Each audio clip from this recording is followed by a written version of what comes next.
কালিয়াগঞ্জে অগ্নিকাণ্ডে পুড়ে ছাই 3টি অস্থায়ী দোকান। ভোররাতে অগ্নিকাণ্ডের জেরে ভূষীভূত হলো 3টি অস্থায়ী দোকান। এই ঘটনার জেরে চাঞ্চল্য ছড়ায় এলাকায়। ঘটনাটি ঘটেছে কালিয়াগঞ্জ স্টেট জেনারেল হাসপাতাল লাগোয়া পেছনে 3টি অস্থায়ী দোকানে। ঘটনার খবর পেয়ে দমকলের একটি ইঞ্জিন এসে আগুন নিয়ন্ত্রণে আনে। পাশাপাশি ছুটে আসে কালিয়াগঞ্জ থানার পুলিশ ও স্থানীয় কাউন্সিলর বিভাস সাহা। প্রাথমিকভাবে মনে করা হচ্ছে কেউ শত্রুতাবশত কোনো একটি দোকানে আগুন ধরিয়ে দিলে একে একে 3টি দোকান ভূষীভূত হয়ে যায়। পুলিশ হাসপাতালের সিসিটিভি ক্যামেরা ও আশেপাশের সিসিটিভি ক্যামেরা খতিয়ে দেখে ঘটনার তদন্তে নেমেছে। 3টি দোকান হাসপাতালের রোগী ও রোগীর আত্মীয়দের খাবারের দোকান ছিল। অস্থায়ীভাবে এই অগ্নিকাণ্ডের জেরে ক্ষতিগ্রস্ত হয়ে পড়েছে দুস্থ ব্যবসায়ীরা।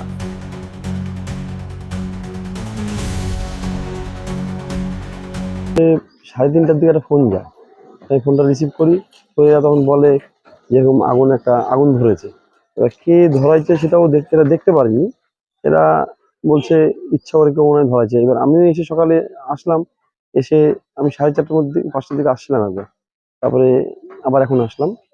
তো এসে দেখলাম যেটা মানে এরা গরিব লোক, এরা চা বিক্রি করে খায়, এদের অবস্থা খুবই খারাপ। তো এটা আমাদের ক্লাব থেকে বা আমরা সবাই মিলে এদেরকে, খুব দুস্থ পরিবার তো ওই জন্য বসানো হয়েছিল, পাড়ার সব লোকজন মিলে এদেরকে বসানো হয়েছিল। তো এখানে অন্য পাড়ারও লোক আছে যারা করে খায় এখানে। তো ব্যাপার হচ্ছে যেই ধরাক বা যেই জিং করেই ধরুক, এটা একটু তদন্ত করলে খুব ভালো হয়, এবং প্রশাসক লেভেল থেকে যদি হাসপাতাল সুপারকে একটু বলে সিসি ক্যামেরাটা চেক করা হয় তাতে খুব ভালো হয়। ঘটনা ঘটেছে এটা রাত্রে এখান থেকে ফোন করেছিল আমাদেরকে যে দোকানে আগুন লেগেছে। কটা দোকানে? 3টে দোকানে। কিভাবে লাগলো আগুন? কেউ হয়তো লাগাই দিয়ে গেছে আগুন। কি মনে হচ্ছে?